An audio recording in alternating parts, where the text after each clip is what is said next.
What's going on, movie fans? My name is Michael Weer. I love talking about movies, and we're going to talk about another horror slasher movie today, this time with a Christmas twist, because we're talking about It's a Wonderful Knife. Now, that title may sound a little familiar because that title sounds a lot like the Christmas classic movie, It's a Wonderful Life, where the main character of that movie wishes he had never been born, and then sees the repercussions of a world where he was never born, and sees all the people around him have a much worse life. And it turns out that he learns the true meaning of life and the true meaning of Christmas when he realizes that he was where he was supposed to be all along. And this movie does take pieces of that movie and fit them into this movie, and that was enough to get me excited. So with all that said, let's do the review for It's a Wonderful Knife.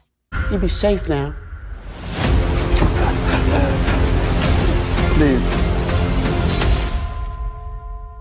And so, guys, It's a Wonderful Knife is directed by Tyler McIntyre. It stars Jane Widdop as Winnie Carruthers, and Winnie Carruthers is a teenage girl that's living her best life around the Christmas holidays, goes to a Christmas party with her best friend, with her brother, and they're all there, they're all celebrating, and a serial killer is on the loose. And the serial killer goes after her and her friends, and they end up getting the upper hand, and Winnie kills the serial killer. They pull the mask off of the serial killer, and it turns out that it is Henry Waters. And Henry Waters is played by Justin Long, which is the #1 reason I went to go see this movie, because you put Justin Long in a horror movie and it's going to be good. Well, at least I hope it's going to be good. Justin Long, for some reason, gravitates toward horror, and it really works for him and it really works for me. Maybe because I saw Jeepers Creepers as a kid and I was like, okay, that was terrifying. Who's that guy that got his eyes taken out?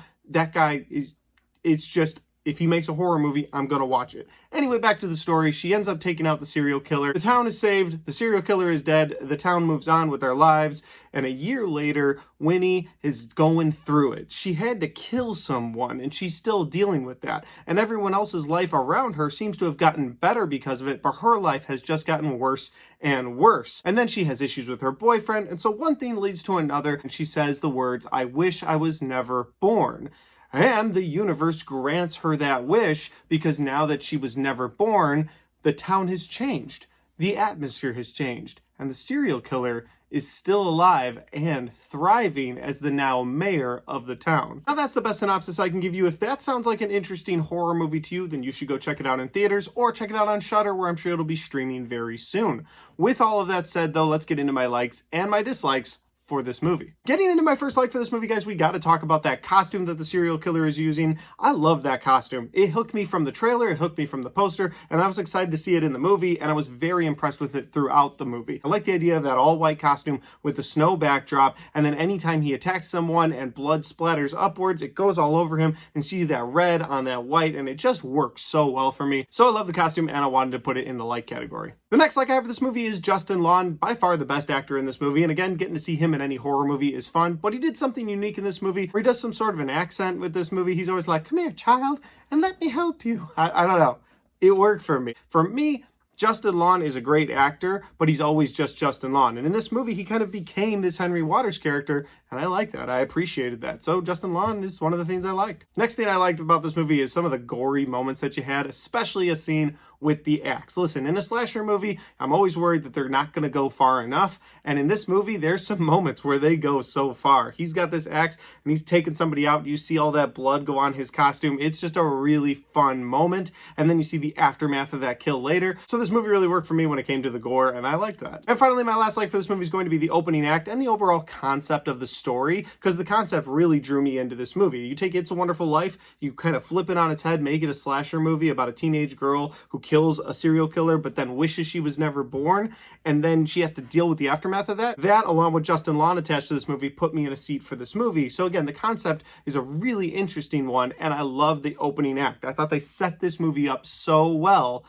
My issues, and this is where we're going to get into my dislikes, start with the fact that the rest of the movie, as soon as she wishes she'd never been born, was downhill for me. And unfortunately, that'll lead me to my dislikes. My first dislike for this movie has to be the sort of, after that opening act, the downward spiral that this movie goes on for the rest of the movie. I really like the concept. I really like the opening act. Can't stress that enough. Wish they would have executed this better, but unfortunately the execution is terrible. First, you have the acting. Like I said, outside of Justin Long, I didn't like the cast of this movie. They weren't convincing in any way, shape, or form. And then when you get toward the end of this movie, you have so many weird, convoluted plot lines with the different characters characters that there was one point where I was like, wait a minute, are there two people that wished they were never born and they're both learning a Christmas lesson? That might have been a thing, but I'm not 100% sure because the movie wasn't 100% clear on that. The other big issue I have with the execution of this movie is that as she stays in this different reality, things get weirder and weirder, and eventually the Henry Waters character has supernatural powers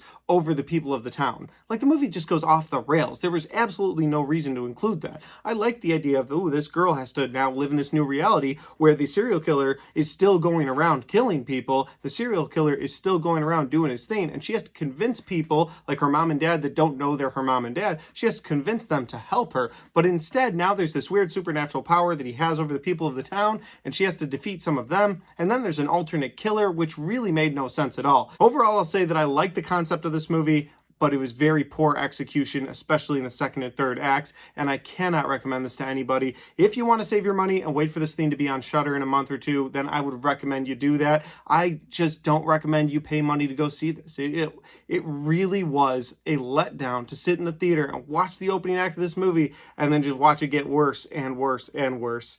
And that's just my opinion because that's my review for It's a Wonderful Knife. Guys, if you've seen It's a Wonderful Knife and you've got thoughts and you've got comments, throw those in the comment section down below. You know, I love hearing from you guys. Let me know if you've seen it, if you agree or disagree with me on the things that I said in this review, because I love hearing from you guys. And finally, if you like this video and you want to watch more, don't forget to hit the like button because it helps the video, it helps the channel, and it helps me right here. Thanks for watching. I'll see you next time.